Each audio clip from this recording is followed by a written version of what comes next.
तो कहानी की शुरुआत में हमें सेवियस नाम करके एक इंसान को दिखाया जाता है जो कि इस समय किसी को बंदी बना करके रखा था और उसे बहुत तड़पा रहा था। उसका मुंह खुलवाने के लिए सेवियस उसके हाथ के उंगलियों को काट देता है और कहता है कि मुझे बताओ तुम्हारा पार्टनर कहाँ पर है, वरना मैं तुम्हें जान से मार दूंगा। अपनी जान बचाने के लिए यह आदमी सेल्विया से कहता है कि मेरा पार्टनर वहीं पर है। अब यह शायद कोई पुराना मामला होगा जिससे सेवियस निपट रहा था। खैर दोस्तों, यहाँ पर सीन शिफ्ट होता है और हमें नाम करके एक लड़की को दिखाया जाता है जो कि एक रेस्टोरेंट में खाना बनाती है। कुछ समय के बाद उसकी दोस्त उसके पास कॉल करती है और कहती है कि मैं खुद को नहीं रोक पा रही हूँ, मैं लेने के लिए आ गई हूँ। जिस पर ऐना कहती है कि तुम कुछ मत करना, मैं आ रही हूँ। इतना कहने के बाद ऐना अपने बैग को लेती है और यहाँ से चुपके से चली जाती है। वो फौरन उस लोकेशन पर पहुंचती है जहाँ पर उसकी दोस्त थी। यहाँ वो अपने दोस्त को एक गोली देती है और कहती है कि इससे तुम्हें आराम मिलेगा। ठीक उसी समय इनके पास एक मैक्स नाम करके इंसान आता है जो कि इनसे कहता है कि मैं उसे लेकर के आ गया हूँ, इसलिए तुम्हें वो लेना ही होगा। अब सीन ऐसा था कि जो ऐना की दोस्त है वह मैक्स के पास ड्रग लेने के लिए आई थी। ऐना कहती है कि ये लोग कुछ पैसे रख लो लेकिन हमें ड्रग्स नहीं चाहिए, जिस पर मैक्स कहता है कि इससे काम नहीं बनेगी, मेरा बॉस इससे नहीं मानेगा, तुम्हें और कुछ देना होगा, इसके बाद ही तुम लोग यहाँ से जा सकती हो। ऐना मामले को रफा तफा करने के लिए अपनी रिंग निकालती है और मैक्स को दे देती है। वो ये भी कहती है कि ये रिंग $4000 की है, इससे सारे हिसाब चुकता हो जाएंगे। मैक्स कहता है कि ठीक है, अब तुम यहाँ से जा सकते हो। ऐना अपने दोस्त को गले लगाने के बाद उसे कहती है कि फिक्र मत करो, अब तुम घर पर जाओ। अब कुछ समय के बाद जब ऐना वापस लौट करके आती है तब उसका जो बॉस था वो उस पर बहुत भड़का हुआ था। वो गुस्से में आकर के ऐना से कहता है कि तुम एक नशी थी, तुम्हें कोई काम पर नहीं रख रहा था, लेकिन मैंने तुम्हें काम दिया, अगर इस तरीके से लापरवाही करोगी और काम को छोड़ करके चली जाया करोगी तो मैं तुम्हें काम से निकाल दूंगा। ऐना माफी मांगती है और कहती है कि दोबारा ऐसा नहीं होगा, जिसके बाद उसका बॉस कहता है कि ठीक है चले जाओ, अब सुबह में आना। ये सुन करके ऐना कहती है कि मुझे सुबह में अपनी बेटी को लेने के लिए एयरपोर्ट जाना है, मैं अभी सारा काम खत्म करना चाहती हूँ। जिस पर उसका बॉस कहता है कि ठीक है, लेकिन फिर भी सुबह में जल्दी आने की कोशिश करना। अब इसके बाद ऐना जब अपना काम करना शुरू करती है तो उसी समय उसकी बेटी लूसी कॉल कर देती है। उसकी बेटी उसे पूछ रही थी कि आप मुझे एयरपोर्ट पर लेने के लिए आ रही हो या नहीं, जिस पर ऐना कहती है कि हाँ बेटी मैं जरूर आऊंगी, मैं अब पहले की तरह नहीं रही, मैं समय से पहले तुम्हें लेने के लिए एयरपोर्ट पर आ जाऊंगी। काम खत्म कर लेने के बाद जो भी कचरा इकट्ठा हुआ था उसे फेंकने के लिए जब वह बाहर जाती है तो उसी वक्त कांच को तोड़ते हुए अचानक से एक आदमी बाहर गिरता है। दोस्तों, हमें यहाँ पर एंटम नाम करके एक इंसान को दिखाया जाता है जो कि उस इंसान को गन से शूट कर देता है और उसके पास जाकर के सूटकेस को ले लेता है। लेकिन अब जैसे कि इस सीन को ऐना ने देख लिया था इसलिए वो भागने की कोशिश करती है और अब जो एंटम था वो अपनी गन लेकर के उसका पीछा कर रहा था। वो बार बार अपनी गन से उसे शूट कर रहा था। इस बीच एंटम की कार एक ट्रक से जाकर के टकरा जाती है जिसकी वजह से उसका एक्सीडेंट होता है और उसका पूरा कार जल जाता है। जिस सूटकेस को लेने के लिए उसने इंसान को गोली मारी थी ना, वो सूटकेस भी जल करके राख हो जाता है। ऐना को लगा कि वो आदमी मर चुका है, लेकिन तभी एंटॉम गन लेकर के खड़ा होता है। जिस तरीके से एंटॉम चल रहा था वो देख करके हम अंदाजा लगा सकते हैं कि वह बहुत ही बुरी तरीके से जख्मी हालत में था। कार का कुछ टुकड़ा उसके शरीर में घुस गया था, उसे काफी दर्द हो रहा था। ऐना के कार में वो जाकर के बैठ जाता है और उसे कार को लेकर के यहाँ से चलने के लिए कहता है। यहाँ पर एंटॉम ऐना को बताता है कि तुम्हारी वजह से मेरा कीमती सूटकेस जल करके राख हो गया, वो सूटकेस मेरे लिए बहुत कीमती था, उसे किसी के पास पहुंचाना था। खैर जो हुआ सो हुआ, अभी एंटम को दवाइयों की जरूरत थी और मलाम पट्टी भी करना था, इसलिए वो कार को एक मेडिकल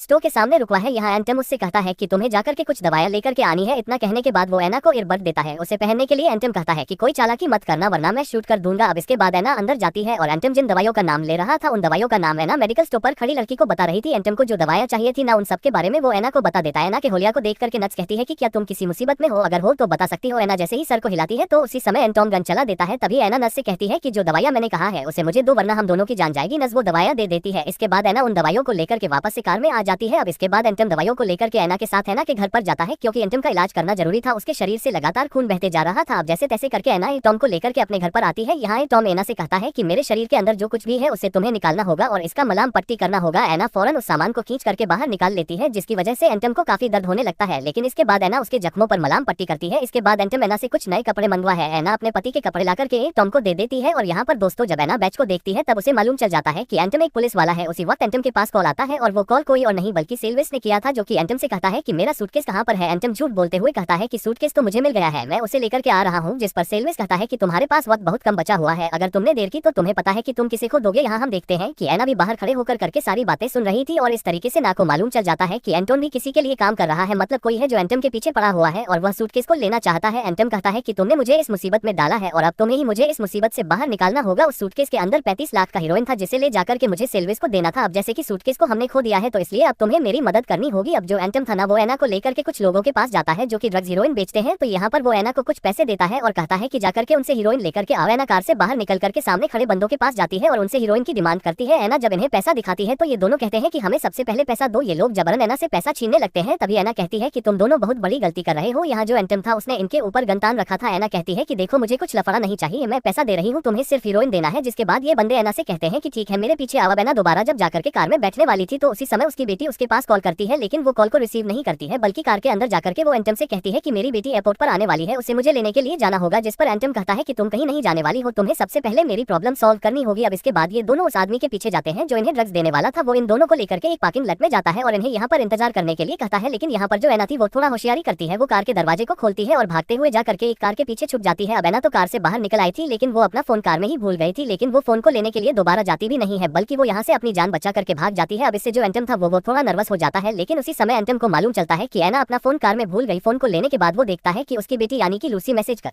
रही थी। वो भी लूसी के पास कुछ मैसेज कर देता है और अपनी फोटो भी भेज देता है। इधर जो एना थी वो भागते हुए पुलिस वालों के कार के सामने आ जाती है और वो पुलिस वालों को बताती है कि वो एक पुलिस वाला है जिसने मुझे किडनैप किया था, मेरी बेटी की जान खतरे में है, वो एयरपोर्ट पर आने वाली है। जिस पर पुलिस वाला कहता है कि आप अपनी बेटी का डिटेल हमें बताएं, हम एक पुलिस वाले को एयरपोर्ट भेज देते हैं, वो आपकी बेटी को लेकर के स्टेशन आ जाएगा और फिलहाल आप मेरे साथ स्टेशन चलिए, आपकी बेटी आपको वहीं मिल जाएगी। सीन शिफ्ट होता है और हमें मालूम चलता है कि जो एंटम था वो एयरपोर्ट पर आकर के पहुंच चुका है और वो लूसी के पास मैसेज भी कर रहा था। एंटम आकर के देखता है कि लूसी पहले से ही एक पुलिस कस्टडी में है। यहाँ एंटम अपना बैज उस पुलिस वाले को दिखाता है और उससे कहता है कि मैं इस बच्ची को लेने के लिए आया हूँ, यह मेरी कस्टडी में है। लेकिन उसी वक्त जो लूसी थी वह अपने फोन में एंटम की तस्वीर को देख लेती है, इसलिए वह यहाँ से भागती है और फिर दोनों पुलिस वाले उसके पीछे भागते हैं। किसी को नहीं पता था कि आखिर इसमें से सही कौन है और किसके साथ जाना ठीक रहेगा। खैर अब इधर जो एंटम था वह फाइनली आकर के लूसी को पकड़ लेता है। एंटम उस पुलिस वाले से कहता है कि गोली चलाओगे तो बच्ची मारी जाएगी और इसका इल्जाम सिर्फ तुम्हारे ऊपर ही जाएगा। अब इस तरीके से जो एंटम था वो लूसी को पकड़ लेता है और उसे लेकर के अपने साथ इन पुलिस वालों के पास आता है। यहाँ एंटम इन्हें बताता है कि मैं भी पुलिस वाला हूँ और उस बच्ची को लेकर के अपने साथ आया हूँ, लेकिन यहाँ एना बार बार चिल्ला के कह रही थी कि यही वो पुलिस वाला है जिसने मुझे किडनैप किया था। पुलिस वाला जैसे ही बच्ची को चेक करने के लिए जा रहा था तभी एंटम उसके ऊपर अपनी गन तान देता है और उसके पार्टनर से कहता है कि गन नीचे कर दो वरना तुम्हारा पार्टनर मारा जाएगा। अब इस तरीके से एंटम दोनों पुलिस वाले को चकमा देता है और एना को लेकर के अपने साथ जाता है। एंटम एना के ऊपर गन तान देता है और कहता है कि तुम्हें मेरे साथ चलना होगा वरना मैं तुम्हें और तुम्हारी बेटी को जान से मार दूंगा। तुम्हारी वजह से मैं इस प्रॉब्लम में फंसा हूँ और तुम्हें ही मुझे यहाँ से बाहर निकालना होगा। अब एना कार में बैठ जाती है और कार को ड्राइव करने लगती है। फिर एंटम उसे अपने साथ लेकर के सेल्विस के अड्डे पर जाता है। यहाँ पर वह कार से बाहर निकलता है और सेल्विस से बात करने के लिए जाता है, लेकिन जब सेल्विस को मालूम चलता है कि एंटम सूटकेस लेकर के नहीं आया है तो उसके लोग उसे पीटने लगते हैं। उसी वक्त सेल्विस का एक आदमी आके लूसी को अपने साथ उठा ले जाता है। यहाँ सेल्विस एंटम से कहता है कि जब तक तुम मेरा माल लेकर के नहीं आते हो तब तक मैं इसे नहीं छोड़ूंगा, जाओ और किसी भी तरीके से मेरा पूरा माल लेकर के वापस आओ। एंटम जब बाहर अकेले ही आहे तब एना उससे पूछती है कि मेरी बेटी कहाँ पर है, तुमने मेरी बेटी को उनके हवाले क्यों कर दिया। उसी वक्त एंटम चिल्लाता है और कहता है कि मेरा बेटा भी उनके कब्जे में है, अगर मैं उसका माल नहीं लौटाऊंगा तो वह मेरे बेटे को जान से मार देगा और वैसे भी फिलहाल वो मेरे पार्टनर को जान से मार चुका है। इस वक्त हम दोनों फंसे हुए हैं, तुम्हें मेरी मदद करनी होगी, तुम्हें कहीं से ड्रग्स का जुगाड़ करना ही होगा ताकि हम उसे सेल्विस को वापस लौटा के अपने बच्चों को बचा सके। जिसके बाद एना कहती है कि ठीक है, ये हथकड़ी खोलो और मुझे अपना फोन दो, मैं किसी को जानती हूँ जो मुझे ड्रग्स दे सकता है। एना कॉल करती है मैक्स के पास और कहती है कि ड्रग्स तैयार रखो, मैं लेने के लिए आ रही हूँ। एना जब मैक्स के पास जाती है तो वो अपने साथ एंटोन को भी लेकर के आती है। मैक्स को जब मालूम चलता है कि एंटो में एक पुलिस वाला है तो वो अपनी गन निकाल करके उसे दे देता है। यहाँ एना मैक्स से कहती है कि हमें ड्रग्स चाहिए, वो भी ढेर सारा, वरना तुम अभी के अभी यहीं पर मारे जाओगे। एंटोन कहता है कि ठीक है, मैं तुम्हें अपने अड्डे पर लेकर के चलता हूँ, वहाँ तुम्हें ढेर सारा ड्रग्स मिल जाएगा। अब इसके बाद एंटम इन दोनों को अपने साथ लेता है और इन्हें लेकर के अपने अड्डे की तरफ जाने लगता है। अब कुछ समय के बाद मैक्स इन लोगों को लेकर के अपने अड्डे पर पहुंच जाता है। वो अपने दोस्तों से गेट खोलने के लिए रिक्वेस्ट करता है, लेकिन उसके दोस्त इन दोनों को देख लेते हैं, इसलिए वे लोग मैक्स को गन से